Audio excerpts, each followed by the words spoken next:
I serve as chair of the Professional Counselor Advisory Committee of the Kansas Behavioral Sciences Regulatory Board.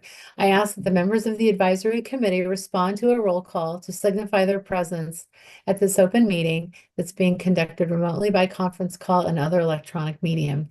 Jim Kilmartin. Good morning. Good morning. Harriet Bachner. No Harriet yet? I see her present. I just think her audio is having an issue, maybe. Okay. She's waving. Oh, she's waving. I don't have her view, so okay. Good morning, Harriet. We know Melissa Briggs will not be here. Michael Countryman. Here. Good morning. Good morning. Samantha Holloway. Samantha here? I don't see Samantha yet. I'll keep an eye out in the waiting room, though. Great, thank you. Bob Kircher. I'm here. Good. Excuse me. Good morning. Masha Magsudi. Here. Morning. Good morning. Vanessa Perez. I see her on the call. Looks like she's having some trouble connecting to her audio, but she is present. Yeah. Okay, great. Good morning, Vanessa. Andrew Secor. Here. Good morning, Andrew. Morning. Adil Torres Rivera. Here. Good morning. Morning. Amanda Wade. Here. Good morning, Amanda. Morning. Okay, David Fye, we know you're here. You know I'm here, and Leslie is not here. So I think that's our roll call. Next, David Fye will read a message concerning this meeting being held remotely. All right. Well, thank you, Laura. This is David Fye, Executive Director for the Behavioral Sciences Regulatory Board. Public comment allows the public to address the advisory committee about its concerns, but the Kansas Open Meeting Act, or KOMA, does not require the advisory committee to provide public comment or answer questions from individuals.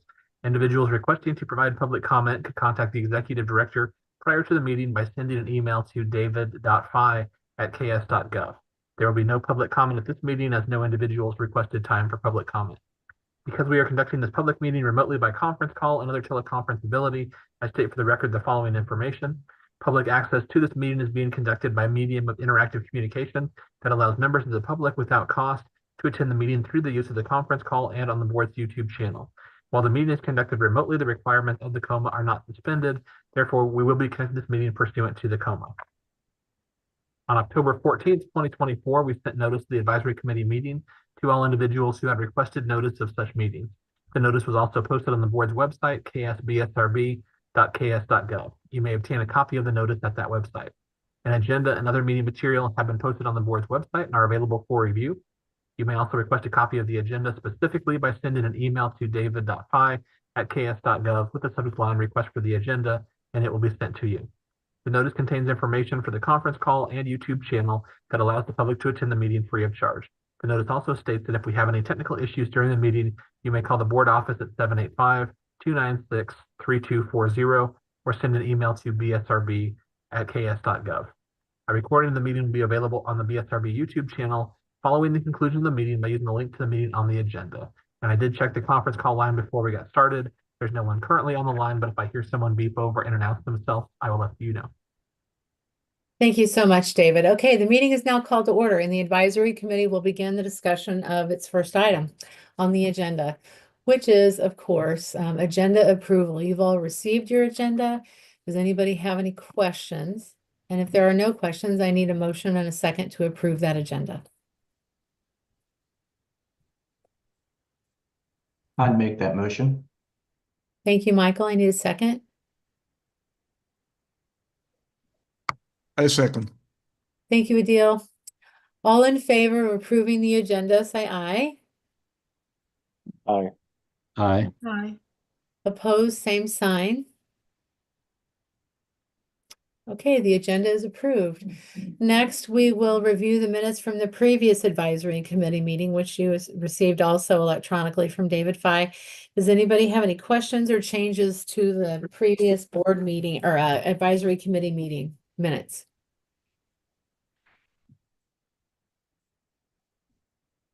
If there are no questions or changes, I need a motion and a second to approve those minutes. I approve the minutes. I move to approve the minutes. Thank I'll you, second Harriet. it. This is Bob. Bob, thank you for a second. All in favor, say aye. Aye. Aye. Hi. Any opposed, same sign. Okay, the minutes are approved. And now we will move on to the Executive Director's Report. Thank you, David Fye. Thank you, Laura.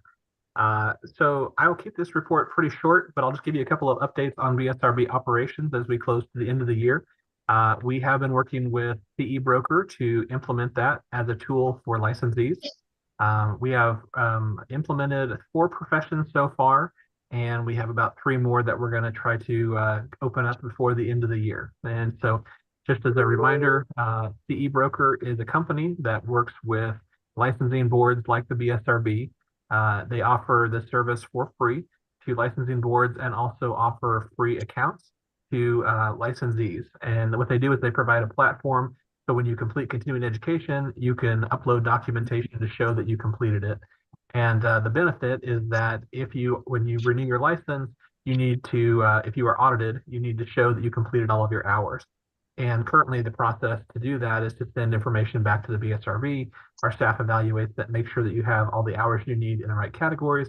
But in the portal on CE Broker, you can actually upload it all. You can assign it to different categories such as ethics or diagnosis and treatment. And so if you are audited, we can log into the portal, check those documents, and then approve your audit very quickly.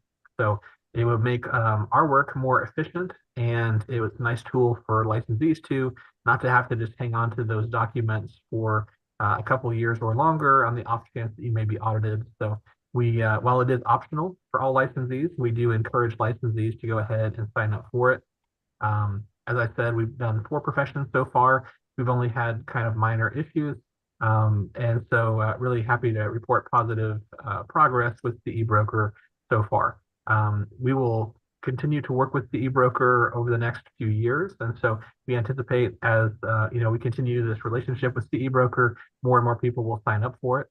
And so if you do have any questions, feel free to reach out to us and we can help you through that process. We've had a couple people that may have had slight issues and we were able to get them added to the system. So that's working pretty well.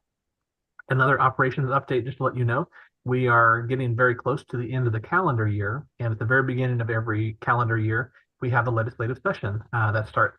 And so as that's relevant to the BSRB, there are bills in front of different committees during the session. There are about 90 official days that the legislature seeks to hold the session to in terms of meetings and other action on the floor. And so during that process, if there are bills relevant to the work of the BSRB, I'll go to the Capitol and present testimony representing the board's positions on those different items. If the board is going to request a bill with different items, I'll represent that bill and try to get that bill to have a hearing on the House side and then also on the Senate side. And then also every state agency's budget is reviewed by separately the House and the Senate. And so we submitted a budget by September 15th every year that gets reviewed. The governor makes recommendations. This year, separately, the legislature is making recommendations. So the appropriations process may be just a little bit different this year, but most of that we anticipate going fairly smoothly. And so I will be at the Capitol a bit in the spring. So if you do need to get a hold of me urgently, it may be best to send an email because my time in the office may be split between being physically here and being across the street over the Capitol. Moving next to some different items for every advisory committee meeting, I try to keep you updated on recent board meeting items. And the last time the board met was on November 4th. And just to give you some high level updates from that meeting, I realize this is a different profession, but I think it's relevant to your work to know it's being discussed by other professions. There has been a very interesting conversation involving the psychology profession and their licensing examination. It's known as the EPPP. And it is known as a knowledge-based test. And the national association that makes the test, the Association of State and Provincial Psychology Boards, ASPPB, had designed a second test called the EPPP2 that is more of a skills-based assessment. And it has been treated as an optional test for the last few years that some states can choose to adopt as a requirement for licensure, but they don't have to. Well, the board of that association, ASPPB, made a decision at the end of 2022 that for all states wishing to continue to use the licensing examination in 2026, they would have to require passage of both tests. And they would rebrand this as one test with 2 parts. And so there has been a lot of concern since that point, a lot of conversations in different states. Recently, there have been a number of states that have said, we don't think our legislature will pass this. And so if they won't allow us to require passage of the EPPP2, that means that as of January 1st, 2026, they would be without a licensing test for their psychology profession. And so what they did is they organized an effort to propose a bylaw amendment to the ASPPB bylaws to basically give states the opportunity to choose to require that test or not. And leading up to the annual meeting a few weeks back, there was a lot of push for this and a lot of strong feelings in both directions. We invited people to come to our Licensed Psychology Advisory Committee to discuss this topic, talk about the creation of the test, the evolution of this area, and then also some of the concerns. And the Licensed Psychology Advisory Committee and also the Master's Level Psychology Advisory Committee expressed strong concerns with requiring passage of the EPPP2. This is going to be two different costs. So the EPPP itself is a $600 test. The EPPP2 is a $450 test. They would be taken at different times. And if you didn't pass both of them, you wouldn't be able to get licensed. So there were concerns that it would be an additional barrier to licensure for certain people. And so based on these concerns and also favoring the position that every state should be able to choose this for themselves, the board did indicate that I should go to the annual meeting and support that bylaw amendment proposed by Texas and a few other states. And so about a week before that national meeting, the board of ASPPB held a meeting and came out with a letter that said they were going to be pausing that position. They were going to pause the requirement that you had to require both tests as of January 1st of 2026. There was discussion about the bylaw amendment still move forward or not. Ultimately, there was a decision that yes, this should still move forward, if for no other reason, for everyone to have this conversation at the national meeting. And so at the national meeting, we had the conversation. I asked the board members directly, in your letter, you said that you were going to be pausing the requirement of both tests. What do you mean by the word pause? Because I'm concerned that anything that's paused can be unpaused. And we want to make sure if it's something that needs to be resolved at this meeting, we resolve it. And so some of the board members said that they regretted using that word, that really their intention was not to temporarily pause it and then spring it back on states and provinces. It was really more of them trying to indicate that they had heard the concerns from states and they were wanted to, basically not move forward with this at this time, but their proposed method was to create a new task force looking at more fully integrating both components into one unified test and then bringing that back at some point in the future. So ultimately, the main takeaway from that meeting was a positive note. There is not the requirement of the EPPP as of January 1st of 2026. That task force will be put together sometime in the spring. Like I said, I realize this is not your profession, but I think it's important for you to know some of the conversations that are taking place in other professions concerning their licensing examination. So I just wanted to give you some updates. And that was one of the topics we talked about at the board meeting on November 4th as well. So happy to report that there was a good amount of states working together on this initiative. There were feelings in both directions concerning, testing knowledge and also testing skill, but the implementation here was problematic. And so the good takeaway is that that will not be a requirement as of January 1st, 2026 for the psychologist or for the master's level psychologist applicants. Some other updates from the board meeting. There were a few recommendations that had previously been forwarded to the advisory committee. And I wanted to give you a couple updates on some of those.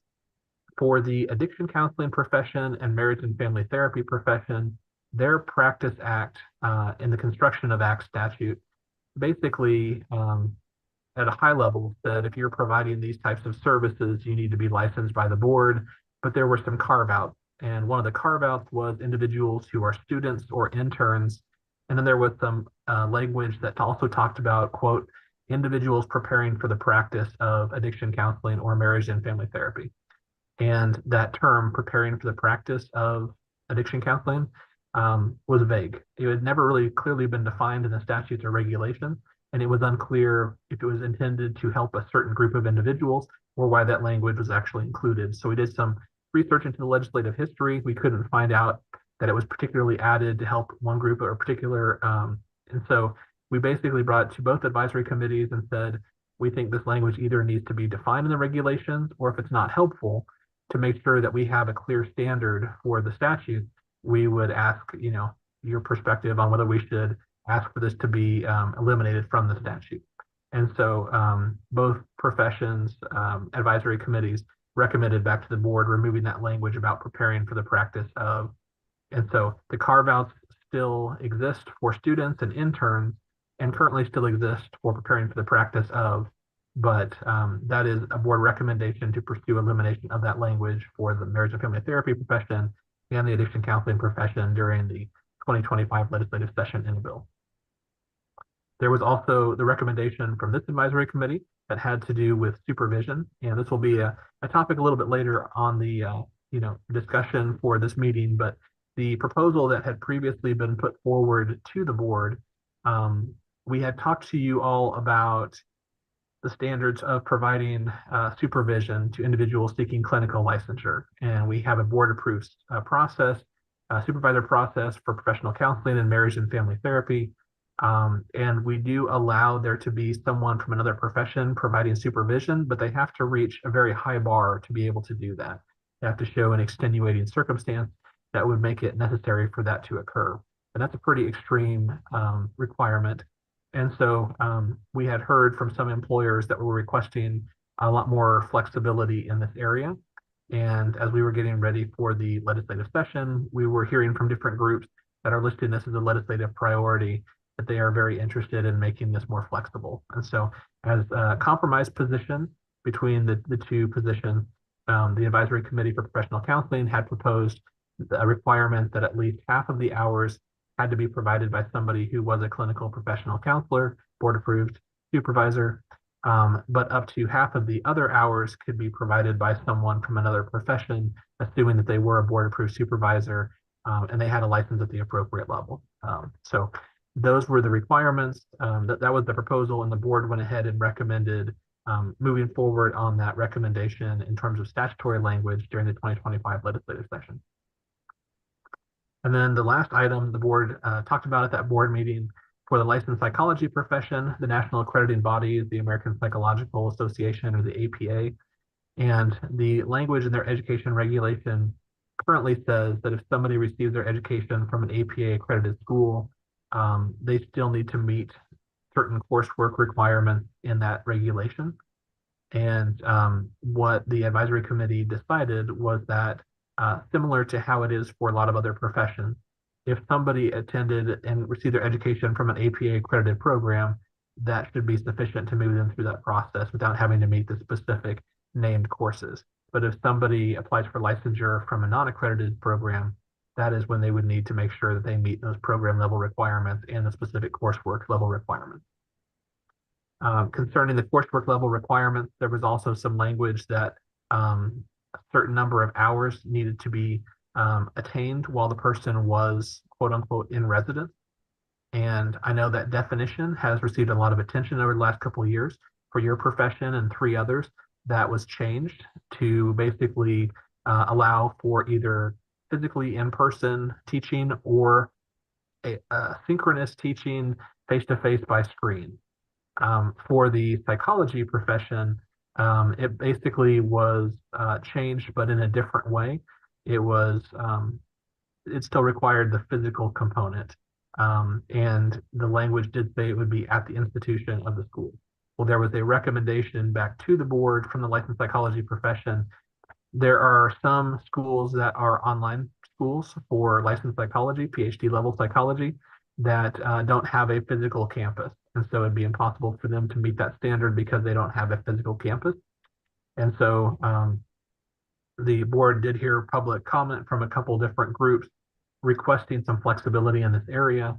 And so the recommendation back to the board was to continue to make sure that some of that coursework was still being taught while the person was physically present in front of core faculty, but not necessarily having to be at the location of the institution. It could be at a physical location that was the chosen location for the institution. So a slight distinction, but basically instead of having to be physically at the school, it would still need to be in the physical presence of core faculty, but it could be at a location chosen by the school. So a little bit of flexibility there. And so the board did recommend approving that recommendation as well.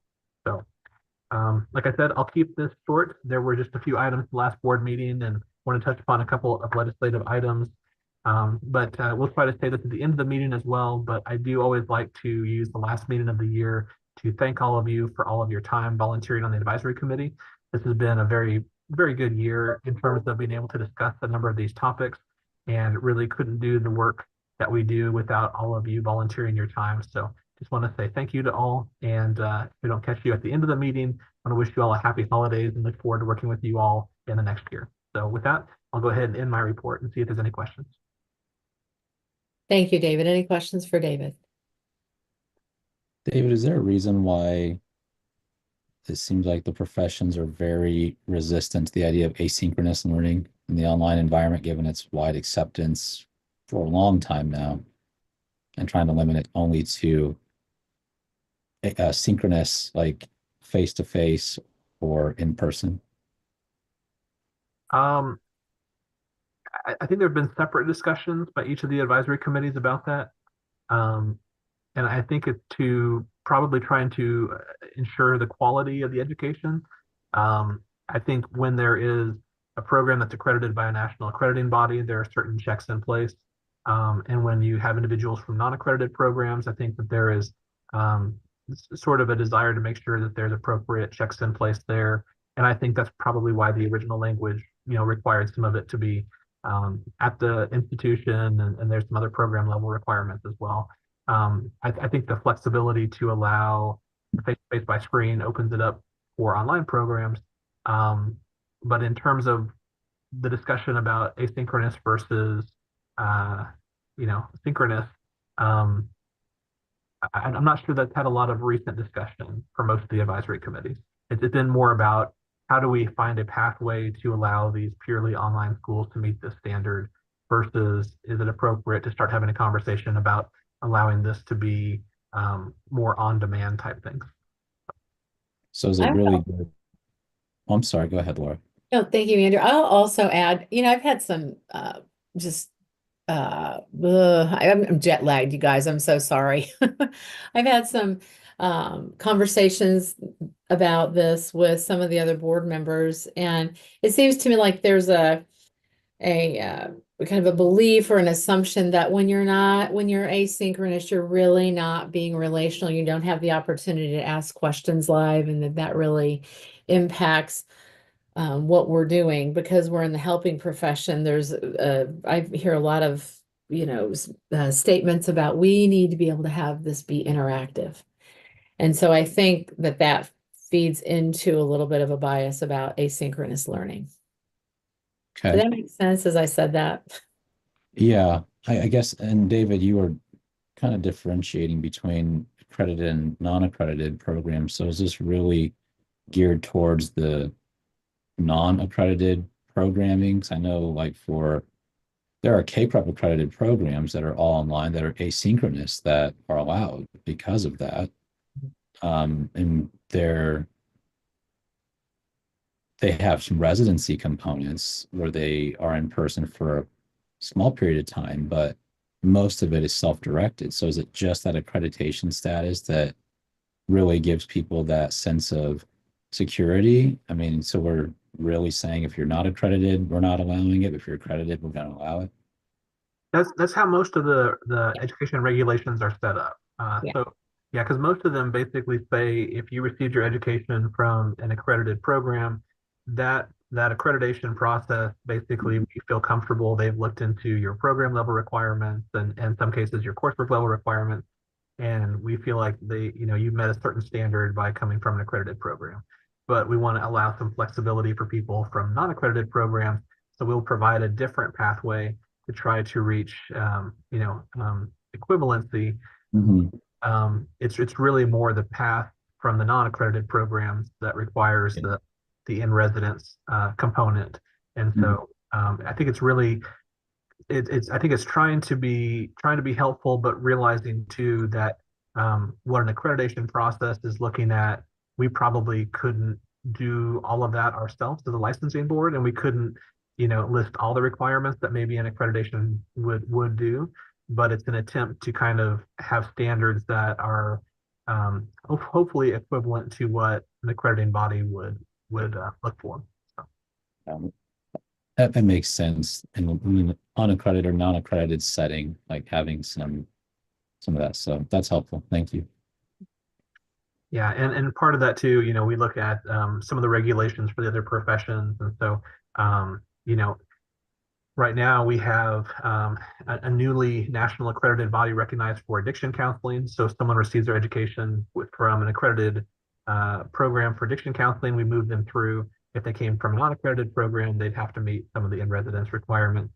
Same thing with social work and professional counseling and psychology for some of those ones. And they're a little bit more complicated because for the psychology profession, there's a certain amount of coursework that needs to be done physically at the school. So that's that profession, master's level psychology and licensed psychology. They still do have a few hours that are required physically in person, in the physical presence. But yeah, most of this is kind of really focused on whether someone got their education from an accredited program or a non-accredited program. And there are certain states that have drawn a line and basically have said it's too complicated to have to do this review without, the affirmation of the national accrediting body. So some states have basically said if you're not from an accredited program, you're not going to meet the standards for licensure in these states. So I think ours is more helpful to applicants, but it is also tricky trying to do what an accreditation process would do. David, is this a good time to mention the idea that you had about another piece of work that the BSRB is thinking about doing, about letting schools and programs come to us and have the BSRB or staff look at the programs? I think it's a really, really important thing that you're bringing forward. Yeah, so there was a proposal that we took to the board at the offsite planning meeting. Basically, we have had a handful over the years of programs that have reached out to the board directly and have basically said, can you review our entire program and give us affirmation that we meet the standards for licensure? And the problem is that's really not how we're set up. The statutes and regulations really say when someone applies for licensure, we're supposed to look through that person as the filter. Did that person get their education from a school that is, or from a program that is nationally accredited? Or did they get certain coursework? And so we don't really have any authority to tell programs what they have to require. It's up to them to develop the programs. If they want the programs to meet the standards for licensure, that's their choice. But I understand some of the schools may say, we would like our students to meet the requirements for licensure, but we would like you to review all of our material and give us that confirmation. But there's also the issue of when someone applies for licensure, part of the reason they give us an application fee is because that fee translates into us using staff time to look through all those materials and do all that legwork. If we have a school reach out to us directly and ask us to review all that on our own, there's no process by which they can compensate us for the use of staff time to do that. So it's a different way of looking at it. But we see the value in schools getting that confirmation, and we would like to be helpful in this area. So one thing we proposed to the board was setting up something similar to how Missouri has it, where we could have a mechanism where a school or a person could ask in advance if their program meets the requirements for licensure. And so they would pay the BSRB a fee, and then we would either have our staff do that, or we would have an expert do that type of review.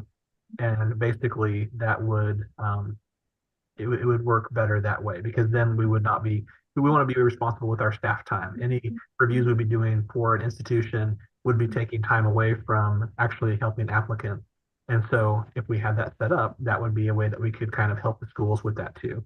So it would require a change to statute to set that all up. It would require us to put in place a new fee.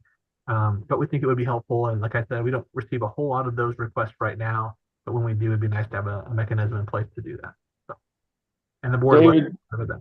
So, yep. David, couldn't we turf that out to professionals working in the field like we do now? I mean, we do turf out some evaluations of whether a program meets the current requirements or our state regulations. We could turf that all out if we found enough professionals in the business that were willing to review these programs. Yes? Yes, and actually there's a company the board has been working with for the past couple years now, called CCE, that does a lot of our reviews for professional counseling and addiction counseling. And so I would think, there'd be no reason for us to set the fee any higher than what they would charge us to do those types of reviews. But we could basically, just use the BSRB as a mechanism to have those groups do the reviews. And then once we get it back, we could provide that. And so, but that's a very good point, Jim, because we do partner with some experts on a state level, and then we also have that company helping us out too. And so there is a process now in place for us to do this. Yeah, we already have relationships, so Yep. I just think this is a great opportunity for institutions and students to have more confidence about what it takes to be licensed in our state, because it's so complicated, or Yeah. can be. And it is supposed to be the responsibility of the school, but then again, if the school gets it wrong, that's a real big consequence for students, from their school. And so we don't want schools to be mistaken in their assumptions. They are supposed to be the ones doing the legwork on this, but this would, be able to solve an issue, I think. Just extra assurance. Yeah. And we want to make it clear too, if we are able to get this passed to the legislature this year and set this up, this is not going to be a requirement for schools. Like, we're not going to ask all of the schools to have to pay us a fee for this assurance. It's more of if they would like this type of review, it's an option for that assurance. Terrific. Any other questions for David about that? Thanks for talking about that, David. It's a very important thing, and I'm really excited. I hope it gets to happen. Thanks. Any other things from your executive director's report? Do you have anything else you want to share? Just that there is a real quick board meeting coming up on Monday, and that is to finalize the items for the legislative process. And I guess one more legislative note, I did learn the House has announced their positions. They have made appointments to, who's going to serve as chair of which committees during the 2025 session. And the chair of House Health and Human Services, which is the committee we will likely go before in terms of different bills, is going to be chaired by Representative Will Carpenter. And I was really happy to hear that. If you're not familiar with Representative Will Carpenter, he has served in the legislature and the House of Representatives for a number of years. He had previously served as the chair of the Social Services Budget Committee for several years, and I actually worked directly with him when I was principal fiscal analyst at the Legislative Research Department. So I was with a primary staff member of that committee for a few years. And he has served on House Appropriations. I think the last couple of years he was chair of House Fed and State. So him becoming the chair of House Health and Human Services, I think, is a wonderful decision. He's very knowledgeable about the health field in Kansas, and I think he'll do an excellent job. So looking forward to working with him this year. Terrific. Thank you for that. Any other questions for David? I would like to add to what David said, thanking you for all of your time. The amount of effort that you all make to be here to contribute, I can't overstate how grateful I am. And I know David is also, because there is so much knowledge and experience in this room, on this Zoom call. I'm so grateful for it. I know you guys know I've been a clinician my entire life. Sometimes it's a little intimidating to be in here with people who know a lot about legislation, associations, and education, because you guys know what's going on in a way that I have so much appreciation for, and I'm pretty humbled by working with all of you. So I just want to say thank you for all the gifts that you bring, and for all the contributions that you make throughout the year. And I hope you have a lovely holiday too, if we don't get back to that at the end. So updates on on the compact. David, do you have anything you want to add about the compact? So in the spring, in February, we will have an annual meeting for the American Association of State Counseling Boards. And Laura and I will be attending that on behalf of the BSRB. And then the day that follows that meeting will be a meeting of the Counseling Compact. And so that is the only information that I have right now, is just that's a big meeting coming up, but we will bring back some updates from that meeting. There is an item that will need to be resolved, basically in terms of the counseling compact for Kansas. When the bill was originally passed, there was the ability for Kansas to charge a $25 privilege fee. And I think it was modeled after what was passed in the SIPAC legislation when that was originally passed. But part of the reason why that was put into the SIPAC legislation for the psychology compact is because they knew that they would be charging the state of Kansas $10 per year per person who's a psychologist who wants to practice under that compact. And so at the end of every calendar year, what SIPAC does is they look back, and if there were, 100 people that were practicing under the SIPAC compact, the home state license in Kansas, they would charge the BSRB $1,000 on behalf of those people practicing under SIPAC. Now, that's not the only thing they pay. The people that are actually practicing have to pay a fee to the SIPAC Commission to practice. It's just one of the choices that the SIPAC Commission made was to fund some of their operations by doing an assessment on the state of Kansas, kind of a compact membership fee for the state. And so when the counseling compact was going through, it was unclear how that compact was going to be funded. So the $25 privilege fee was sort of a mechanism to pay for that if there was a fee for Kansas to be part of the compact. Well, the Counseling Commission has discussed how they wish to be funded, and what they are choosing to do is that when someone seeks a privilege to practice, the Counseling Compact will basically assess additional fee at that time. And so there really won't be a direct fee on the state for compact membership. So there's really no reason for us to charge our in-state clinical professional counselors any kind of a privilege fee. They will need to pay the compact commission when they get the privilege, but there's no reason why we would need to collect that from them because there's no direct fee being charged to us for compact membership. However, there will need to be at least a conversation at some point about what's the appropriate fee for Kansas to issue a privilege as part of the compact. And so right now, there's really not a lot of consensus between states in terms of that cost. So what I would probably say is that, if nothing changes, what we would probably do is we would look at that privilege fee to be interpreted as what people would have to pay for the ability to get a privilege in Kansas. So that would be a way that we would not charge that fee on our own licensees. But if somebody was seeking a privilege in Kansas, that would be the fee that we could assess on them, or really we wouldn't even be assessing it ourselves. It would be the SIPAC or the Professional Counseling Compact would be assessing that fee, and then taking a certain portion to fund their own operations too. So unless we wanted that fee amount to be something different, in which case we could have definitely further conversations about recommending to the board that fee being set at a different amount. But I think that's probably the logical interpretation, is that since we don't need that funding to be charged to our in-state licensees, it really could just be the amount that we charge for the privilege when someone is seeking a privilege to practice in Kansas. So those are some of my thoughts about the compact. I'll turn it over to Laura. And Laura, if you have any other comments on the compact, feel free to share. Not anything right now, just I'm looking forward to the AASCB meeting because that's when, we'll really learn about a lot of the updates and the progress. The assumption is the compact is going to go live in the summer or the fall, probably closer to the fall next year. And although it's a slow moving process, that's largely because they are being very thorough. And really, taking 36 states and weaving all of it together in a way that there's going to be some real continuity. So it is taking a while, but it'll be worth the wait.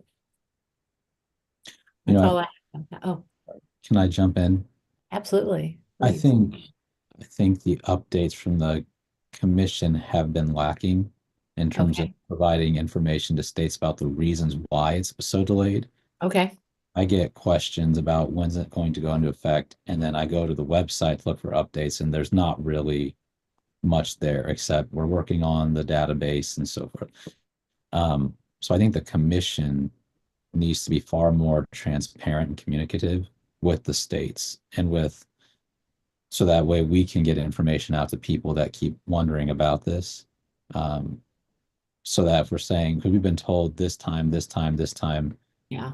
since it started. So I do think in some respect that would be helpful, so that associations like KCA could inform our membership of what to anticipate. So that's just one part. So I appreciate knowing, like, if they're trying to be very thorough, I get you don't want to have bugs. You have 36 states, that's 36 different licensing databases, different state agencies that are all funneling their stuff into one centralized location. So if that stuff's going on, fine, great. Just tell us in some manner that's doable. Not you, Laura, but the contact folks. Yeah.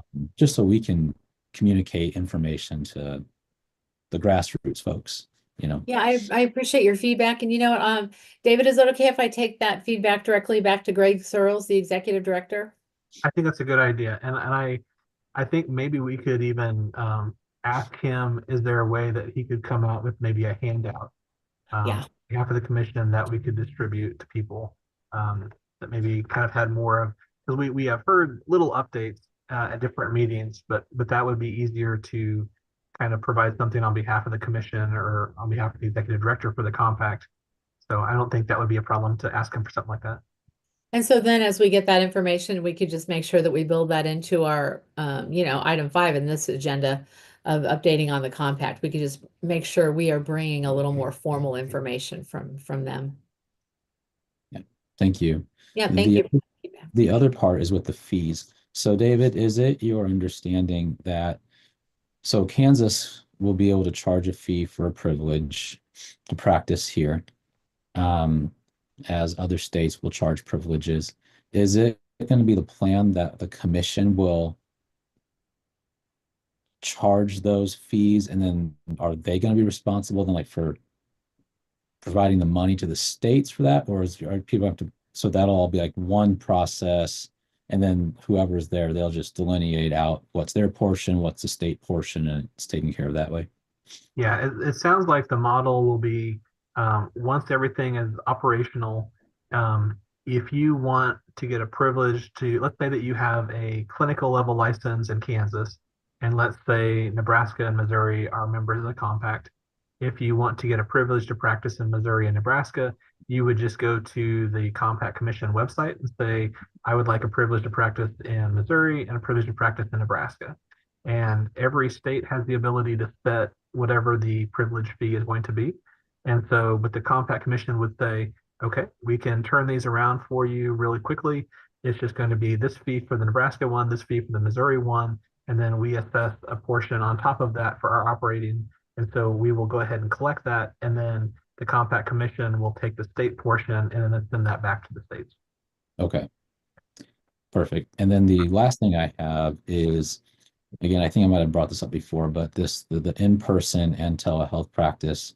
Again, I just want to make sure we're very clear on what this will provide. Will a person, let's say from Nebraska, that has a privilege in Kansas, according to the person I spoke with at the committee that was state council and board, and the commission folks that were there when I was advocating for this to be passed here, said that privilege covers remote, like telehealth, and in-person practice. So would that permit a person in Nebraska, if they wanted to come into Kansas and they could see their clients in person here in Kansas, as well as remotely or wherever they're at? Like, would that permit them to come into Kansas and still see people in person? Is that how you're understanding that? That's my understanding. Yeah. The psychology compact was set up a little differently. It was more targeted towards telehealth. So for the psychology compact, the SciPac one, you have to be in your home state, have a home state license, and then you are able to apply to the SciPac Commission for something called an APIT, which allows you to do telehealth into other states. Or separately, you could apply for something called a TAP, which would allow for up to 30 days of in-state practice physically in specific states. And so that's how the psychology one worked. But it's my understanding that for the professional counseling one, you would still need to have a clinical level license in your home state. And then if you applied for and received a privilege in those other states, you could do telehealth into those states. You could do physical in person into those states as well. So there's not a distinction between the two. And with that, then thinking about employability, like, will a privilege be acceptable if a person wanted to obtain employment in Kansas? Could they work in Kansas at a job with a privilege only, or would they have to be licensed? Do we know, like, if that has been discussed, or if they can practice here through private practice, can they also then work at an agency here with the privilege? And Laura, feel free to add if you've heard discussions about that at the compact meetings. I can just say that for the SIPAC annual meeting, I attended that about 2 weeks ago, and I had a concern sort of along those lines as well, because I said, are providers having any issue with insurance companies or otherwise in terms of them struggling to understand the difference between having a license versus being authorized to practice under a compact? And it sounded like, at least in terms of the speakers who were there, they really haven't heard of any issues with that. So I think part of this is trying to make sure that there's good information out there. But it sounds like once everything is operational, the ability to provide services under a privilege, it's not the same as the license, but in terms of being able to be hired and things like that, there really shouldn't be a big difference. There will need to be a way to verify that people have a right to practice in certain states. And I think that's part of the data system they're working on right now, because you want to make sure that you keep track of all that information, but there's also a public protection component too, that if somebody says, this person is in my state, I don't see them as holding a license in this state, are they otherwise authorized to practice? That's why that system is going to be helpful to say they don't have a license, they have a privilege to practice, which is similar, but not exactly the same. Thank you. That's an excellent question. And when I talked to Greg Searles about some of the other things you've brought up, I'm going to ask specifically how they're looking at it, and I will get back to you about that. And David, Yeah. you may have already addressed this, but is there like an organizational compact to where particular organizations can get all their employees to where they can practice televideo wise in other states through the compact? Well, I haven't heard anything about that. If the ability to get a privilege is really on an individual basis. Yeah. Now, there probably would be a way for employers to be able to pay for a privilege for certain employees. I would assume that there'd be a mechanism for that. But the reviews would all need to be done on an individual level to make sure that everybody who was seeking a privilege is basically approved for being able to have that. There's certain requirements based on if you have any past disciplinary issues and things like that have to be reviewed, and maybe they are a factor. But yeah, that's an interesting thought. But it would apply beyond telehealth, even though some people may only use it for telehealth, but it would also allow in-person practice too, should that ever be needed. Thank you. Any other questions regarding the compact?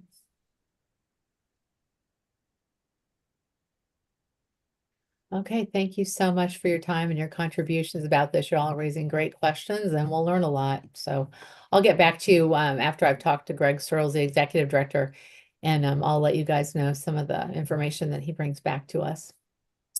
Okay, next thing, annual training. David Fye. Okay. And Laura, just to make sure that we get through the other items that we want to talk about on the agenda, how about if we go ahead and just put a pin in this and then circle back to it, maybe with about 30 minutes left in the meeting. Terrific. And we can come back to it. So. Okay. Okay, continue discussion on the descriptions on our website. Okay. And just wanted to bring this back to the advisory committee. We talked about this topic before, but basically we are still planning to put up some language on the website. What a lot of the other advisory committees have done that I want to make you aware of too is some of the conversation has been about splitting the descriptions between the different types of permanent licensure. And as we talked about a few times, Kansas is kind of unique in that we have two levels of permanent licensure. So what we call our licensed professional counselor license, something similar in other states, they might call a provisional license because it's not a permanent level license there. And what they might call a licensed professional counselor license, we would call a licensed clinical professional counselor license. So I think part of that is going to be part of the language on the website. Part of it is going to be describing the amount of education needed for people in those different areas. As I've been working with the Department for Aging and Disability Services and the Board of Regents, we've been working with a national organization to address things like workforce. And the survey that we're going to be putting out here in the near future to collect information on how people are practicing, basically. That's going to be helpful with this too. So just wanted to give you an update on that. We are still planning to add that information to the website, but it'll be basically a general description divided between the two different categories of licensure. And we will have some general description about what type of work professional counselors do, while also trying to contrast it a little with the other professions. So I didn't want it to slip off your radar, but that's the only real update I have for today. Thank you. Any questions for David? Okay, discussion on AI. Okay. And this is a topic that we have discussed in the past as well. So ultimately the board is seeking to be helpful in this area in terms of providing direction to providers in terms of using AI as a tool, but also looking at the responsible use of AI. And so part of this has been educating ourselves in terms of what is AI and what people are using out in the field right now. I did want to make you aware there was a really good speaker who approached the Marriage and Family Therapy Advisory Committee and delivered a presentation during the October meeting for that group. It is available on the YouTube channel if you want to go back and watch. It's just about maybe 25 minutes or half an hour at most. But the speaker did a nice job of laying out certain things about artificial intelligence, but also connecting it to the health field. So if you do get the opportunity to go back and watch part of that meeting, I think that'll be helpful. I know the Behavior Analyst Advisory Committee, they take a portion of their meeting and actually basically rebroadcast part of that speaker's presentation. So I felt like it was a good one, and I'm going to bring it to your attention as well. We have sort of collected a little information for this advisory committee about artificial intelligence, and I think we've talked a little bit about the ACA and a position as far as some guidance in terms of use of technology and things like that. Just kind of wanted to bring it back to you today to see if you had any additional comments, or if we could just continue to keep this on our radar and continue to study this topic.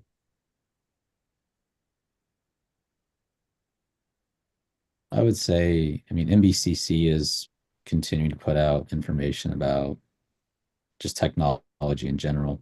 But I had this question get brought to me by a supervisee about whether or not it was HIPAA compliant or ethical or legal to use something like ChatGPT for documentation, specifically like therapy notes and so forth. And I'm trying to find the article I read that was from, I want to say it was from a association, which essentially said that at this point in time that it's not really advised that we're using AI for this kind of work, simply because there's not been enough study done to understand where that information goes once it enters into those documents, where it's stored, who has access to it, potential implications of having protected health information out there in a way where there's no business associate agreements and so forth. And so I think there is reason for being concerned of people that maybe not be thinking about that are using AI to help them in their work, that may be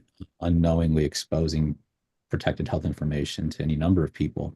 And I think there's a lack of training in general, just in technology, surrounding the proper means of securing patient information and what that even looks like. But with AI specifically, really the big push has been exercise caution, and where we don't have regulation, we probably need to fall to the err on the side of protecting information versus what's easy for professionals to do. So those would just be some things, just because it's come to me during supervision that I've had to look into it a little bit. Kind of what I'm starting to hear questions about it. So, Andrew, I'm going to send you the email of Russell. He's the guy who wrote, he was the chair for the task force in artificial intelligence for ACA in 2 years in a row. And he's have written extensively about artificial intelligence. I was seeing if I can put it in the chat, but it's no chat. But I will send it to you directly, so in that way, you can get in communication with him. I know him and he's very helpful. awesome. Thank you. Can you send that article out? Can you send it to David and have David forward it to everybody on our committee? I will do that now. Thank you so much. Yeah, let's all look at it. I'm hoping that at the AASCB conference in Myrtle Beach in February that there's a robust conversation. And of course, those are the ones I always gravitate toward. When there are breakouts, I always move right toward the AA conversations because I feel like we're just going to continue to have to get our heads around it. I love, Andrew, what you said about, when in doubt, exercise caution. I also think, when I think about, you supervising people, I would hate to see, supervision come down to just have Chat GPT help you. I mean, think about how much more valuable it is to internalize your own thoughts and experiences and interpretations. So I'm glad to hear you really, exercising caution with your supervisees also. Thank you. Any other questions or comments about the lovely big topic of AI?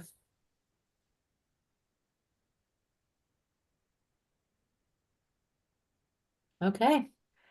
Thank you. And Adil, thank you for sending out that article. I'm going to look forward to it. I know you guys all will too, reading it. Okay, new business discussion, possible changes for the continuing ed regulation. So I wanted to make you aware of a couple of changes that are in the works. This last year, we sat down with each of the advisory committees and we did a little bit of research to look to see if the hours required in Kansas are basically the standard between other states. And if we were sort of towards the high end or out of balance with the majority of states, we want to bring that to the advisory committee's attention. So for professional counselors, we currently require 30 hours, and that is basically in line with the other states in terms of what is required. There's 3 hours of ethics, and then unique to Kansas, there may be 1 or 2 other states. There's a certain amount of hours required in diagnosis and treatment. There was a bill that was passed in 2023, and one of the items that was changed in that bill is that beginning on July 1st, 2025, the number of hours in diagnosis and treatment is being decreased from 6 hours to 3 hours every 2 years. So that is an upcoming change. We're still about 6 months away from being able to use that new standard, but I did want to remind people, we haven't talked about that in a little while, so I wanted to make sure that you were all aware of that. For some of the other professions under the BSRB, the social workers had previously been requiring, or currently require 40 hours every 2 years. The majority of states for social work require 30. So they had made a recommendation as one of their recommended changes to decrease down to 30. So some of their ratios will be changing proportionally with that. For licensed psychology and master's level psychology, the number of continuing education hours that we are currently requiring is 50 every 2 years, but the majority of states require about 40. So those two professions also will be decreasing in terms of the total number of hours down to 40 once that regulation is effective. And then the ratios of how many hours you can get and the caps for different things will be adjusting accordingly as well. So for your profession, not a lot of changes immediately. When the regulation does go through, there will be some small changes. You may recall our conversation about some of the language on documentation. It talked about things like videotapes and audio tapes, and we'll make sure that that is cleaned up and reflects, video recordings and audio recordings and some of the common sense type things there. But just wanted to let you know that those regulations will be moving through the process probably early this spring. and keep an eye out for when the standard changes as of July 1st of 2025 for the 6 hours in diagnosis and treatment that'll be dropping down to 3 hours. So are there any questions on that topic? I have a question. On the ethics requirement, it seems like there's a lot of repetition in terms of the CEUs in ethics. And what I was wondering is if there would be, since there's so many changes regarding issues around AI and also compact, if there could be some shift in the specificity of ethics to accommodate or to give people more information about ethical issues related to particularly AI. I can tell you, I don't recall any discussion specific to that at the board level in terms of changing that. A certain amount of hours of ethics is kind of one of the real common standards between states. But there are other topics too that I think you make a good point. You know, ethics in terms of AI, ethics in terms of telehealth. I think there's a lot of areas that would be really good for people to explore. I can tell you though that in terms of trying to modify this, the specific requirements of the 3 hours in ethics is a statutory requirement. So the total number of hours is in the regulations, and we have a bit more control over that. The 3 hours of ethics is something that's actually in the law. So if we want to modify that, we would need to open up that part of the statute. And you know, the reason why the 6 hours in diagnosis and treatment is dropping from 6 hours to 3 hours is not because the board thought, you know, that diagnosis and treatment wasn't important. There was a trade-off that was proposed back in the bill in 2023. The board had basically decided to request the legislature require 3 hours in cultural competency or cultural diversity training. And so to require those 3 hours, there was sort of a trade-off to decrease the number of hours in diagnosis and treatment.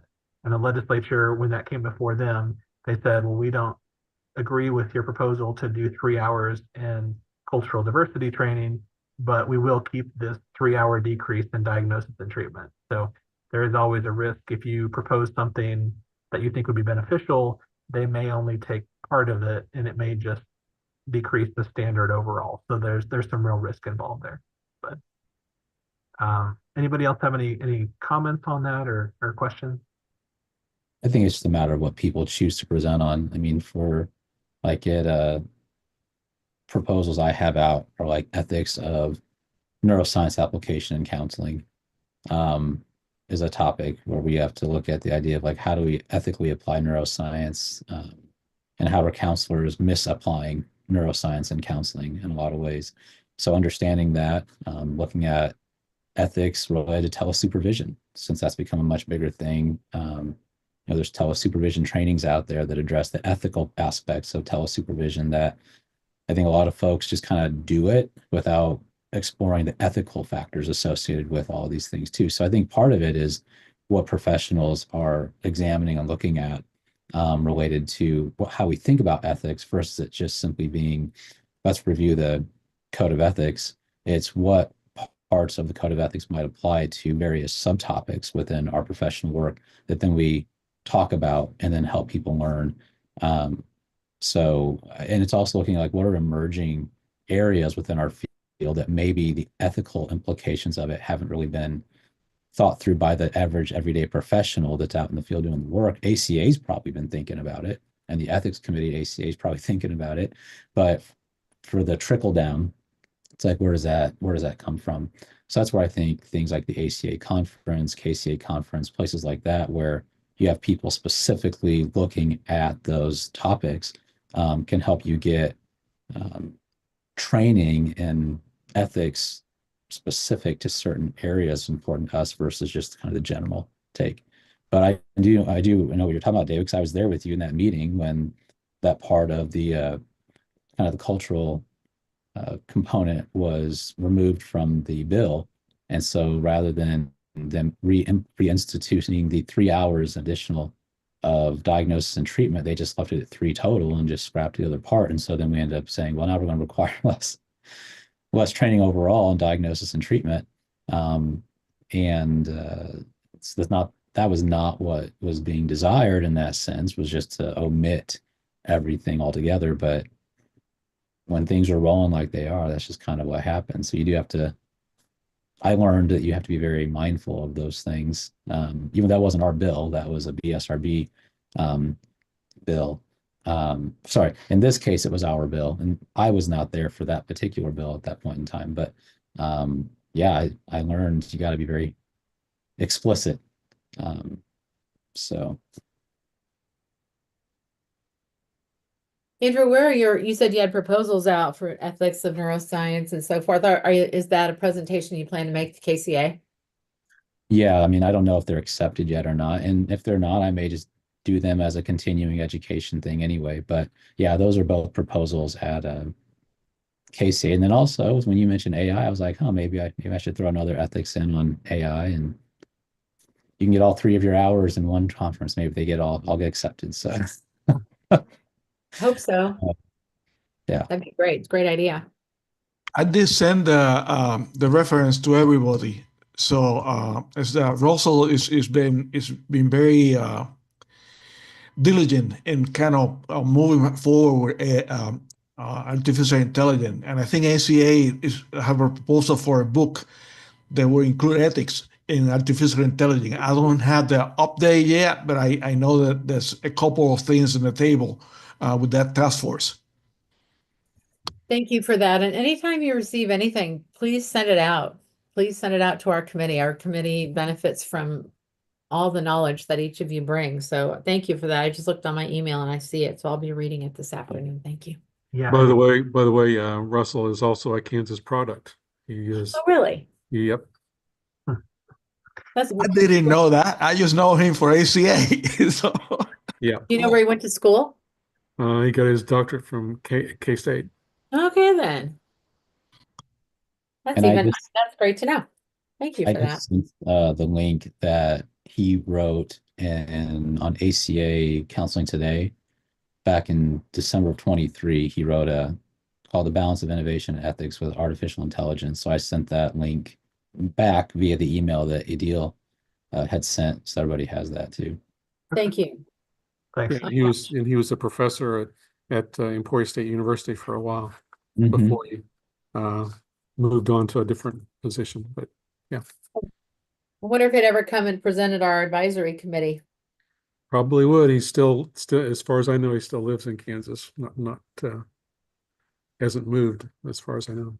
Who is in this committee is most likely to be successful in getting a yes from him? I'm willing to do it, but it sounds like you guys know him. So well, I'm writing a letter for him, so a recommendation to an ACA award for Tracer Blair. So I'm in touch with him. So awesome. Would you ask him? I will. Let me write it down so I don't forget. Right? Yeah, thank you. That'd be great. Thank you for doing that. And again, thanks for sending all the articles out. We we benefit from just trying to stay on top of this. Yeah. Just make sure everybody don't hit reply all and have an interactive back and forth on this subject. It's okay to send one-way communications. You just have to make sure when you're dealing with the majority of members in the committee and it's interactive and you're talking about the subject matter, it has to happen in an open meeting. So we can always send out information to people, just always got to be cautious about those kind of things. So. Thank you for that. Okay, update and discussion on supervision. Yeah, so we did talk a little bit about the supervision proposal the board had recommended in terms of, requiring that 50% of the hours be by someone who was a board-approved clinical professional counselor, but allowing for up to half the other hours to be provided by someone from another profession. But they, from what I'm hearing, there may be individuals that are interested in flexibility for other professions as well. So during the legislative session, if you hear news about that, that's not going to come as a big surprise. in terms of our role as a BSRB, if the board wants to move forward with certain things, we will do our best to represent that. We'll talk about the recommendations of the advisory committee, and then kind of bring you back updates from those bill hearings. We did get a question that did talk a little bit about the role of supervisors when you have students at schools and supervision, and the role of the BSRB in that process. And so I thought this might be also a good opportunity to kind of talk about that topic. We've had an interesting thing with one of our professions over the last couple of years. We have started to license students in the addiction counseling profession. So we have a student level license for the first time, the student temporary addiction counseling license.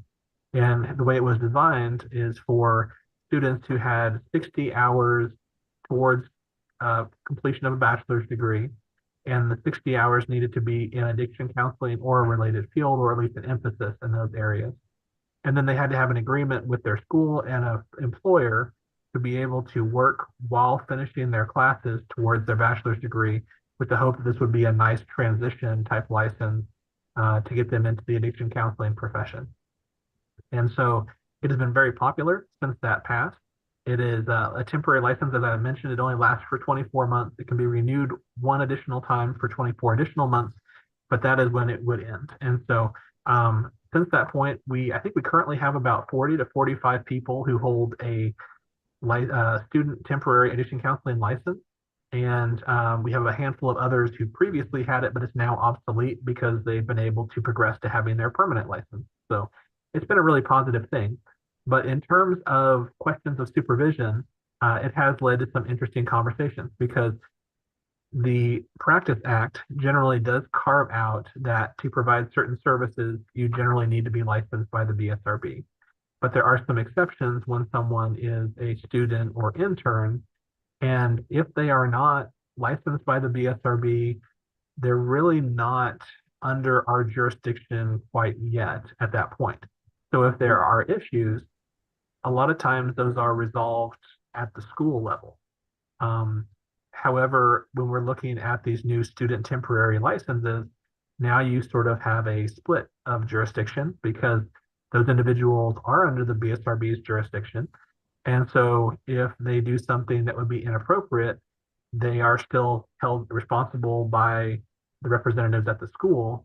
But since they're under the BSRB's jurisdiction holding a license, they're also held to the requirements and the unprofessional conduct standards too. So they could get a complaint filed against them with the licensing board, or separately, there could be issues the school would need to work out. In terms of the role of supervisors in that process, we really rely on reports from supervisors when people apply for licensure, and we review those, and we do take to heart a lot of the comments. And sometimes supervisors provide a report that says, I have serious concerns and I would not recommend this person for licensure. And in that instance, the board really has a tough decision to make, and they look at everything and try to make the best decision they can, sometimes asking for additional information. Other times it's even harder, because you might have a supervisor who says, I have serious concerns about this person, but I'm going to go ahead and recommend them for licensure. I just want you to know about these things. And in that case, it's really challenging, because, if something came to us independently where we have easily verifiable information about someone committing a certain act, like, let's say there was a wedding announcement between a client and a patient, that's inappropriate. We have that in the paper. We can easily investigate it. But when we just have some allegations, but not an official complaint that's been filed by someone from the public, we're kind of limited on how, our ability to look into things and investigate things independently. So I just kind of wanted to walk you through that and kind of start that conversation about the role of supervisors for students. And I did want to bring up the addiction counseling profession, because that is a little unique when we do have students under the BSRB's jurisdiction. But in general, that is something that the board could weigh if there is an issue when this person is a student and then later they apply for licensure. If we receive information, it might be helpful for us to know, is this someone that we should have a discussion about? Should their license be conditioned when they originally get licensure? But often, the board their hands are kind of tied. If those acts were committed before the BSRB had jurisdiction over the person. So, so just thought this might be a nice opportunity to kind of open the conversation. Do any of you have general questions about that topic or anything else you want to kind of discuss about supervision in general? Have you been talking to Joan? Because I mean, I had a lengthy conversation with her about this subject.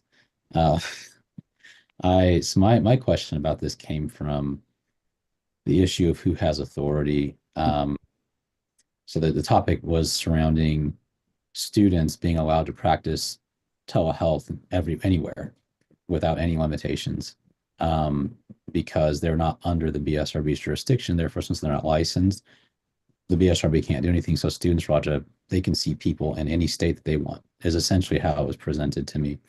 And that because they're not considered to be practicing, this was surprising to me, is they're not considered to be practicing under their supervisor's license, because they're under the school.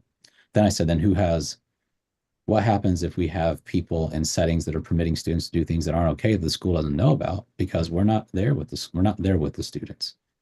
So while we might have our own things with students, things we're aware of, if we have supervisors that aren't authorized to practice in a state that they're allowing their students to practice in, their interns, I have an issue with the fact that's an ethical and legal issue, but then I'm being told that nobody has authority over that. I mean, because we can't force our sites not to do things, or if they're letting that happen. So I'm just curious, like, in the sense that if a supervisor in this, and Joan and I kind of got to a place where it's like, if a supervisor is knowingly permitting a student to do something that's not okay, the supervisor can still be held responsible through misconduct areas. Because I think there was something being presented that like supervisors, since they're not practicing under them, they're not held responsible. And I'm like, well, somebody has to be responsible for student conduct, especially if it's knowingly allowed by a supervisor that's licensed by the BSRB. But I also was concerned about supervisors. Not all schools have, like here at MNU, we require faculty supervision for a year where we oversee our students in addition to the site supervision. But not all schools require site supervision, faculty supervision for that period of time. So it's the site supervisor that is predominantly responsible for that work. And if their students are practicing in states where they're not authorized to practice, then that seems very perplexing, confusing to me how that's allowable. And if there's not other issues that could arise in other states, that because we're saying, well, they're under the school, under the purview of the school, and they're not under their supervisor's license, so technically they're this or that, yet could someone still find themselves in an issue because they're practicing in a state that then all of a sudden says you can't do that, and now there's a problem. So it seems very, very muddy to me what I'm supposed, as an educator even, what I'm supposed to tell or how I'm supposed to approach this with students, and what supervisors, what liability they actually do hold, for what students do and what they don't, within the BSRB and their license. And when we say they're not practicing under the authority of their supervisor's license, then I'm like, okay, then what does that mean? And what do we tell supervisors about that? And can students just do what they want? In some ways that is being presented, like, do they just have the ability to, they can practice wherever, whenever, even if their supervisors aren't authorized, they still can. And what risks does that create for the supervisor, if that's what's being communicated to? So I'm just trying to understand this from a clinical perspective and from an educational perspective and from a public protection perspective, how all those things go together so that we can, if there's a nice box they all fit into to communicate this stuff well, we would know what that is. Okay. Hey, David, does that feel like a statute or reg level change that needs to be made? Well, so there's a couple things here, I think, and I'm trying to filter in through the statutes and the regulations. And so there is an unprofessional conduct regulation for each profession, And for the professional counseling profession under KAR 102-3-12A, there is a violation if it is found that somebody was supervising or directing in a negligent manner anyone for whom one has supervisory or directory responsibility. So if you were the supervisor and you were permitting things which, it was found that, you were not doing your responsibility as a supervisor because you were permitting things. And so by doing that, you were supervising or directing it in a negligent manner, you could get a violation against you, even though it's tricky. So in other states, I believe there is a way for people to officially practice under the license of someone else. But in Kansas, it's not exactly the way that it works. There's just it's more or less a carve out from the statute that says, in general, people providing these types of services needs to be licensed, but this does not prohibit people from providing services if they are a student or intern, that kind of thing. And so I think those things were put into place with intention so that not everyone who was in a school setting would have to become licensed under the BSRB. But it's interesting hearing those different things because you're right. If you have if you're not under the authority of the licensing agency, but you're providing services, your supervisor is responsible to a certain extent based upon them being licensed. I guess the most dangerous thing, I suppose, would be a school where perhaps somebody who was teaching was not actually licensed and they were just teaching and they were sort of monitoring the work that students were doing. So they weren't technically a supervisor. And this may be more applicable to other professions, but I have seen this for some of the other professions where not all of the faculty members for a program are actually licensed in that discipline under the BSRB. So you bring up some good points. I may have to think about this one a little bit more, but I would say it probably has to deal with if the person is licensed who is a supervisor, they do have that responsibility. And if they permit things going on that are irresponsible, I think that would go towards a professional violation for them. But in terms of us trying to provide more oversight or more authority over the student, if the student's not licensed with us and they are able to provide services through that carve out, I think our hands may be tied unless there's a real change that would want to change that carve out statute. So. Andrew, when you were talking with Cindy, were there scenarios on her docket that were related to what you're talking about? No, Joan just gets used to me calling and asking random things, and and that I hear about, and I get curious, and I want to understand. And I taught ethics here for a long time. It's the first year I haven't, and so I get lots of things that I'm gonna wonder about, but I do ask, I wonder about this, David. Would Kansas be okay with a student practicing here from another state, having a supervisor that's not licensed in Kansas? Was that be something we'd be okay with, since it's not under the supervisor technically, if that's what we're saying? If there's a school in Nebraska that has students that they're seeing people in Kansas and nobody means being overseen, but nobody's licensed here, is that something we're okay with? And like I said, I might have to think about this a little bit more. Okay. My immediate thought is that our statutes primarily give us jurisdiction over the citizens of Kansas. So if he is a student here in Kansas, that's where the carve out applies. So if we had a student here providing services in the other states, as long as that meets our carve out exception, I'm not sure. We may have a limitation on our authority. Now, if it's a student from another state that wants to provide services into Kansas, that's where I think we're going to run into a different issue, because that carve out exception, if they're not a citizen of Kansas, they're not here in Kansas, that really probably wouldn't apply to them. They would be treated like anybody else providing unlicensed practice into the state. And so under that situation, we would have some authority to either say you need to get licensed here or you need to stop providing those types of services. So. Which is where my original question then comes back to, is the issue was that students were being told that since they're not licensed, that they can provide services remotely into any state that they want to. Now, they said they probably should still check with that state, but my guess is that most people aren't. And so therefore, if that's the case, then we probably should say you're not authorized to do any remote work in that state unless your supervisor has first checked to make sure that that state would permit them to do so under that situation. Mhm. Right? Okay. Yeah.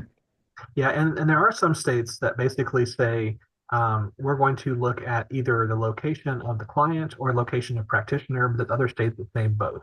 And so in Kansas, primarily, we look to the location of the client. And so wherever the client is located, you need to have authority to practice through one way or another where the client is located. But there are other states that would say, if you're doing telehealth and you're using two different states, we want you to make sure that you're authorized to practice in both the sending state and the receiving state. And so it would probably be a different set of rules depending on which state you're looking at. But I'll think about this one more, and I'll talk to maybe our legal counsel and Cindy and Joan and see if we can bring back some analysis. And I may even float this out to some other executive directors from other states and just kind of get their feedback on this too. I'm also wondering about one thing that I think there's probably a loophole there, but I do know that for insurance purposes to pay, you had to have some kind of license or you had to have some kind of permission to practice. Because if the person is not licensed, how are they getting reimbursed? So I mean that's kind of my thinking. Well, they may not be getting insurance reimbursement, but they may be getting cash payments. That is, have to go through insurance to do that. So that may be how they would be getting. Yeah, that's its own loophole. Yep, isn't it?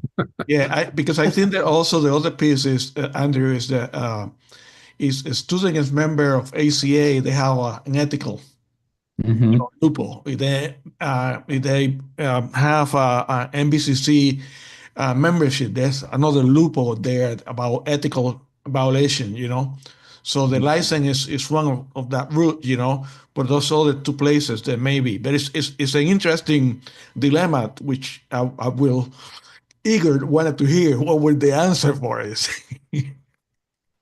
Yeah. Yeah, I just want, for me, I want there to be good practices and I want to be able to teach good practices as well, because these folks that are in training, they get out into the profession and we have an opportunity to really help train them in what the best practices are, the legal factors, ethical factors, before they get out, to try to limit potential issues once they get into the field. That whole gatekeeping process and helping bringing forth competent, ethical professionals. So I mean, there's that part, and I will move on, but I will say that part of the other side, I don't know all the conversation that happened last time. I saw the notes. I do have a little concern about us becoming more flexible with our supervision requirements and not knowing what we talk. I probably would have voted no if I was here. I was teaching, so I couldn't be here, but I do have a concern about like how that actually plays out, and maybe we can have a conversation about that another time, because I know you want to save the last half hour, but I do get a little bit uncomfortable with flexing too much with our supervision requirement after we spent time getting to this and now walking it back. But No, I want to share your sentiment. It's really frustrating, and it really was it was a hard decision. I'm not happy about it either, but the belief was that if we were not flexible, that we would lose the capacity to even protect professional identity half of the time with supervision. And so it was a strong opinion and recommendation from most of the members of the board that if we don't meet them halfway, it'll just get taken away. So no, I'm not happy about it either. I want to say that also there's a couple of cases in court. One is in DC, another in New York, in which people have presented that they didn't need a license to do counseling because they were stuck. So ACA is involved in those two cases. because I think that, if the court decided that's true, then what's the use of license? And real fast before I forget, I just got an email from Russell, and he said he will be more than glad to speak about artificial intelligence with us anytime that we want to. So he just wants to have a more detail. So Laura, can you email me directly and give me the details so I can give it to Russell? Thank you. Absolutely. Thank you. Thank you for that. Yes, as we build our schedule for next year, absolutely. Yeah, that'll be one of the first things we do after we set a schedule. Thank you for that. And just to kind of one last note, just for reference, I mentioned the Practice Act and sort of the carve out for students. I just wanted to cite that for everyone. For the professional counseling profession, that is KSA 65-5812. And what that act basically says is nothing in the Professional Counselors Licensure Act shall be construed. And then if you go down to item F, it says to prohibit the activities of students or interns enrolled in an approved academic program while engaged in such academic program. So that's the specific language currently in the law that, and there's other carve outs here too about certain groups that, if you're holding yourself out as a professional counselor, of course, you're still under the BSRB in terms of using those terms and different things like that. But there are certain carve outs that it basically says this act to license and regulate the professional counseling profession is not intended to prohibit the activities of students or interns enrolled in an approved academic program while engaged in such academic program. So that's a specific reference about the students. But we'll keep this on the agenda and we'll talk about this further at another meeting for sure. Thank you for that. Okay, date and time of advisory committees. David, what would be the best thing to do? Doodle Pro? Well, actually, we've got it. I sent out the list of times, and it sounds like both of the Friday times probably are going to be a conflict for some people. Yeah. That gives us just 5 available times left. We're looking at maybe setting it during the first week, and I tried to see if Doodle had a way to give some different options to select one of these 5, but I didn't really see that. So I thought maybe of the 5 available times, we're looking at either 10 a.m. or 1 p.m. The first Tuesday, Wednesday, or Thursday of the month. And thought I'd see if any of these present a standing conflict for you, or if you have flexibility. If there's certain days are going to be a difficult day based on a standing meeting, either in the morning or the early afternoon, we can disqualify them. But I thought I maybe just would have a short conversation with you all and see if we could pick a standard date going forward. So do you want to Wednesdays? Sorry, go ahead. call out the days that are available, and if anybody has a no, it gets scratched off the list? Sure. And it sounded like maybe Wednesday might be an issue. Wednesday in the morning at 10 a.m. No, Wednesday in general. Just Wednesday in general. So take those off. Okay. How about Tuesday, the first Tuesday of the month at 10 a.m.? yes. That's good. Any no's on there? Someone can't do that? David, when is my appointment up this coming year? Bob, I think it's you and I are the same time, right? Yes, and I think is it July? June, Yeah. July. They do run through the fiscal year, so it would go through the end of June. Yeah. End of June. Mhm. Trying to see here if I could do 10 o'clock. I could do 10 o'clock until May. I mean, I can do it for my probably this half. I could do 10 o'clock Okay. on Tuesday, but I can't do 1 o'clock on Tuesday. I'll be in class. Okay. 1 o'clock on Tuesday is a conflict. What about 10 a.m. on Thursday? Any conflicts with 10 a.m. on Thursday? The first Thursday? Depends on the month. Okay. I teach Thursday evenings, but I think in March, I have a day section that I rotate to for just a few weeks. So it may not be. So it's possible that Thursday at 10 I could do. Yeah, we meet February and April. February and April, then I should be okay for Tuesday the 10 or Thursdays at 10, I believe. Okay. The Tuesday in the morning would not work for me. Okay. Okay. What about Thursday at 10 a.m., the first Thursday of the month at 10 a.m.? That should work. Anybody have a conflict with that time? Okay. Well, how about if we shoot for the first Thursday of the month at 10 a.m.? And this would be starting in February. February, April, June. And Yeah. every other month, yeah. Mhm. That was a lot easier than I thought it would be. Yeah, I will need to send a poll around for the month of February. Unfortunately, the beginning of that month, there is the Social Work Multi-State Compact, and then the following week, I believe, is the Professional Counseling Annual Conference, AASCB. So I'll send around a poll for our meeting for February, but then going forward for the rest of the year, we can plan on having the first Thursday of the month at 10 a.m. Excellent.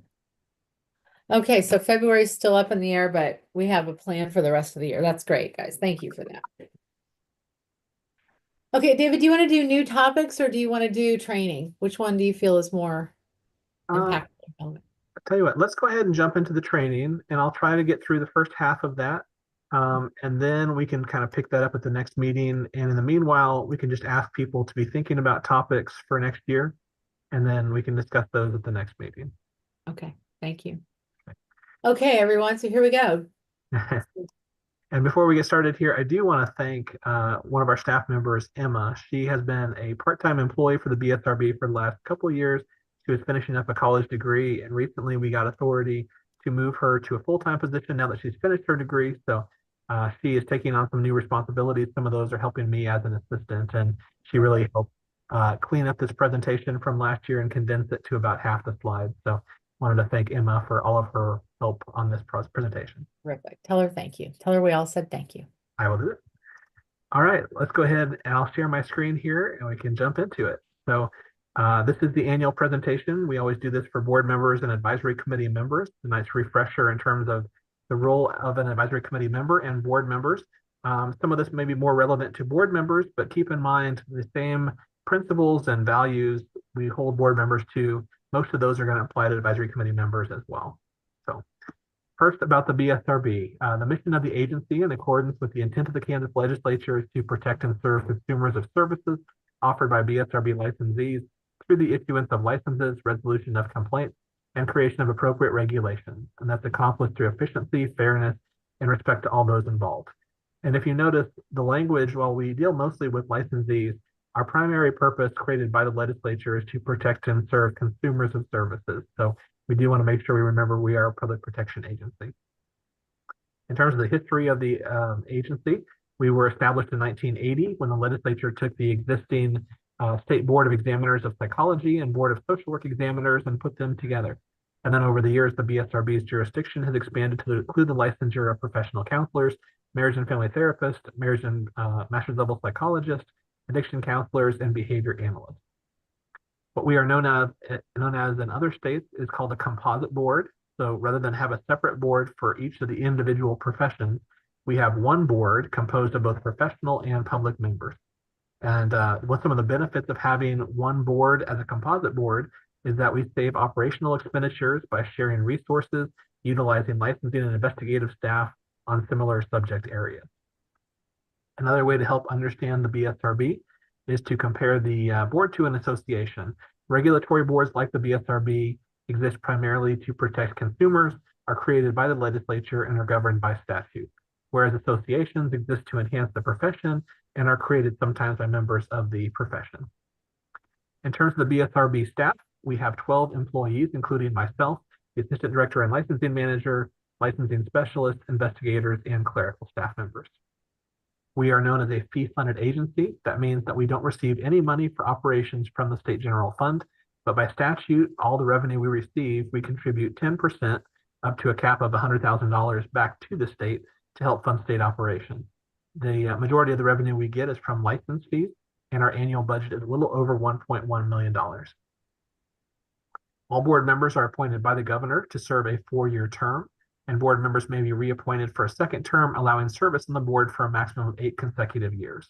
The statute that talks about board membership specifically says there will be one addiction counselor, one marriage and family therapist, one master's level psychologist, one professional counselor, 2 licensed psychologists, 2 social workers, and 4 public members. The 2 basic functions of the BSRB are licensing and investigation of complaints or discipline.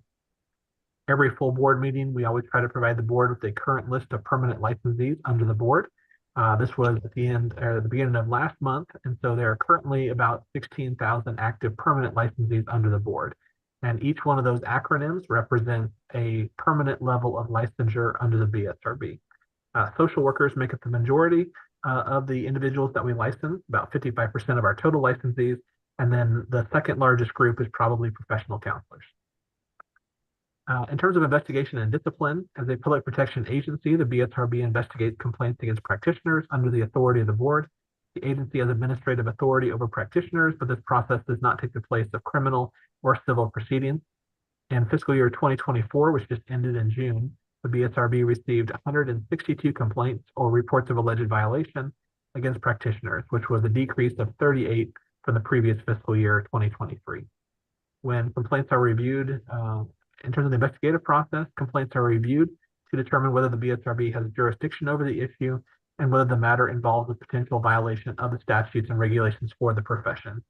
Complaints are reviewed by a subset of the board, known as the Complaint Review Committee or the CRC.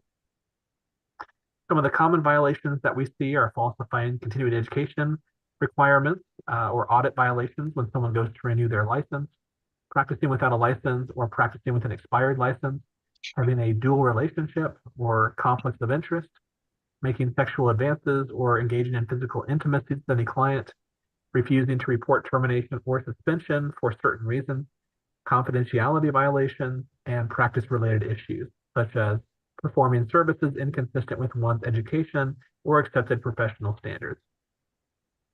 While licensing and discipline are our 2 primary purposes, we also emphasize outreach.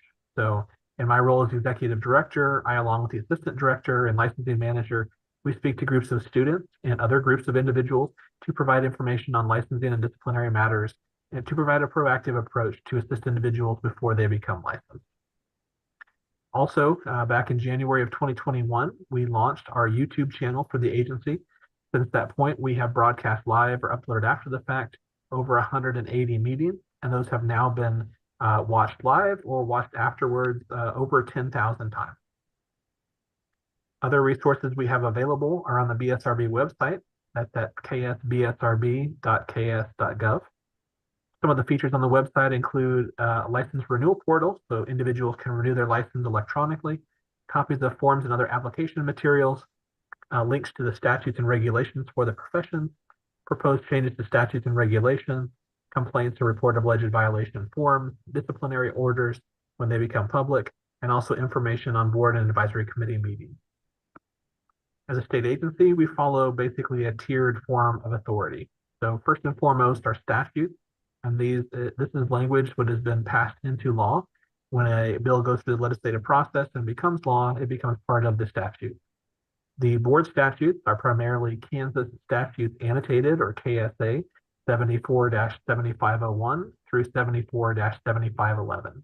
And there's a separate statute for each profession.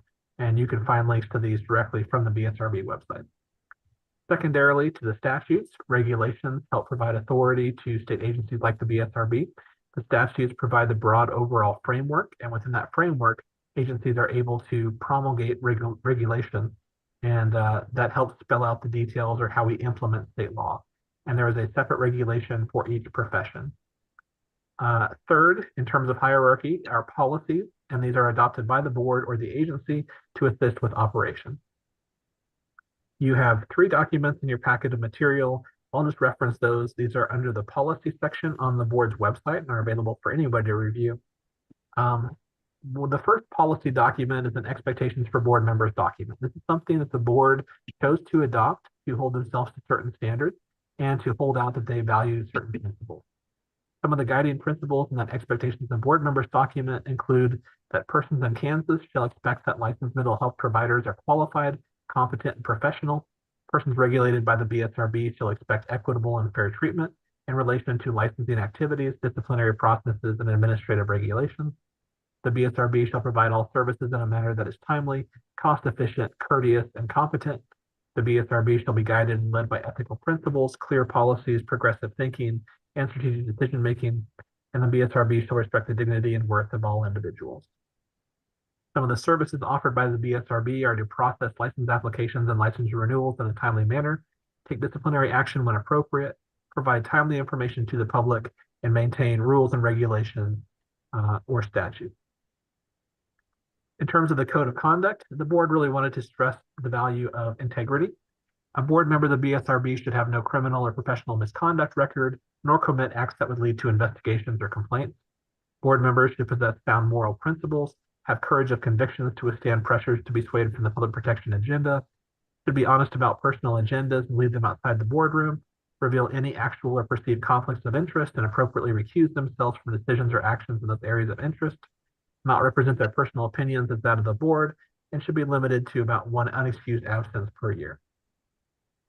Additionally, in the area of conflicts of interest involve having any interest, financial or otherwise, direct or indirect, or engaging in any business, transaction, or professional activity which is in substantial conflict with the proper discharge of the board members' duties in the public interest. Board and advisory committee members must make public and recuse themselves from any conflict of interest that exists. This ensures the integrity of the board in all its decisions. Types of potential conflicts include personal gain, bias, effect on personal relationships. Other common components of conflicts of interest. The board wanted to hold out that board members of the BSRB should have no personal financial benefit as a result of service to the BSRB, except sustenance and mileage. Board members who may have a conflict of interest according to stated criteria should refrain from voting on the matter. Board members should disclose any relationship with any other agency or individual involved with the BSRB and be excluded from matters involving such a conflict. Board members serving as part of an organization working in any way with the BSRB should inform the board chair. A board member should not accept any gift or promotional items received as part of their affiliation with the agency for personal use, and a board member should not use the agency's name or agency information for personal gain. Occasionally, we do get questions about that section of the expectations of board members document. In terms of the mental health field in Kansas, it's not uncommon for board members and often advisory committee members to be involved with multiple groups that have priorities that may be similar to the BSRB, but there may be some differences. That doesn't mean you need to disclose membership in all those organizations necessarily. At the heart of this language, I think what it's really going for is that if you belong to other organizations and you believe that your role or membership in those groups conflicts with you being able to wear your hat as a board member or advisory committee member in this forum, and it creates a conflict of interest for you being able to vote in a way that is consistent with the board's values or principles, we would ask that you recuse yourself from a vote or just note that this could be a conflict of interest and take a step back. In determining that conflict of interest, we leave that up to mostly board members and advisory committee members to make that decision for themselves, but we would say go ahead and err on the side of caution if you think there may be a conflict. In terms of personal conflicts, those are actions that may ultimately have a personal consequence that is a direct or indirect effect of a decision or action, and no decision should be made that will advance the personal benefits of a board or advisory committee member. Confidentiality was really important to board members too. Protected information must remain confidential during and after board membership. Board discussion involving any of the following matters shall remain confidential unless the board expressly agrees to the contrary. So any discussion that occurs during an executive session and any discussion concerning actual or potential litigation. Those two topics that should stay confidential. And examples of time when confidential information can be discussed during an executive session that happens during an open meeting or deliberations after a hearing. Deliberations after a hearing probably will apply more to board members serving on hearing panels if a license has been denied. If you are worried about executive sessions, those are very rare, especially for advisory committee members. If that ever happens, we'll make it very clear that we are going to executive session. There will be a formal motion to do that. There are certain reasons why we can go into executive session, but we'll make it very clear that that's the executive session. And during that time, it'll be away from the public meeting and we can talk about things that will have to stay confidential. The expectations of board members document also outlines some authority for the agency. The board chair shall be responsible to preside at all meetings, appoint members of the advisory committees, appoint members of the CRC, and appoint members to other ad hoc committees. The vice chair discharges the duties of the chair in his or her absence, disability, resignation, or death. In terms of the board executive director relationship, the executive director will communicate any personnel matters that should be addressed by the board to the chair of the board. The chair of the board will present these board-related issues to the board, and the executive director will communicate to the staff the board wishes, intentions, policies, etc. And I do that through staff meetings here at the office. Also, in terms of executive expectations, the executive director shall keep the board advised of BSRB activities by issuing a report to the board at each full board meeting, which summarizes pertinent information. The executive director shall prepare an agenda for the board meeting in consultation with the board chair, and also the executive director prepares an agenda in consultation with the board chair for an annual board retreat, which shall allow for issues before the board that require in-depth consideration. What we used to call the board retreat, we now call the out-of-town planning meeting. Additionally, there's a delegation to the executive director. The executive director shall be the administrative head of the organization, serving under the board at all times. The executive director is responsible for implementing and executing the policies and activities approved by the board.